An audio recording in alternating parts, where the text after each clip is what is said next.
C'est un pas important en direction de la diaspora comorienne.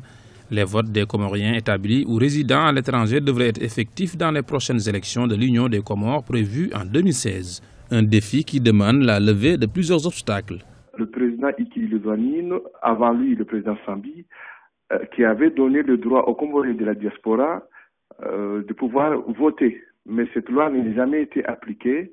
Il paraît qu'en 2016, il sera appliqué. Nous le souhaitons et nous soutenons cette initiative. Par contre, nous voudrons que les Comoriens regardent, surtout les autorités comoriennes, regardent comment ils ont fait les autres pays. Parce que le Comore n'est pas un pays nouveau dans ce monde que nous vivons. En France, il y a des diasporas qui votent, plus particulièrement la diaspora algérienne, la diaspora tunisienne. Comment ils font? Pour eux, il y a d'abord des consulats généraux. Si on veut faire voter ces diasporas comoriens qui sont plus nombreux que ceux qui sont aux Comores, il faudra d'abord installer les institutions qui permettront de surveiller et de suivre ces élections. On estime le nombre de Comoriens vivant en France entre 300 000 et 500 000 personnes.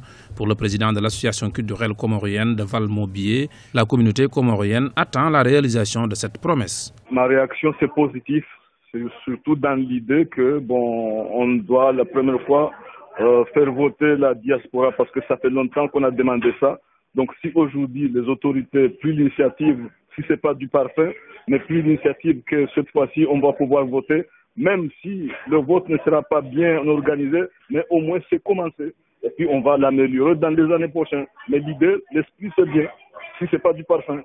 Pour réussir ce défi, un comité interinstitutionnel a été mis sur pied, composé de la CENI, la Commission électorale nationale indépendante, du ministère de l'Intérieur en charge des élections, mais également de la Commission technique nationale de la diaspora. L'organe s'est penché sur les modalités techniques en France du 29 juillet au 7 août 2015 afin de réaliser cette volonté politique.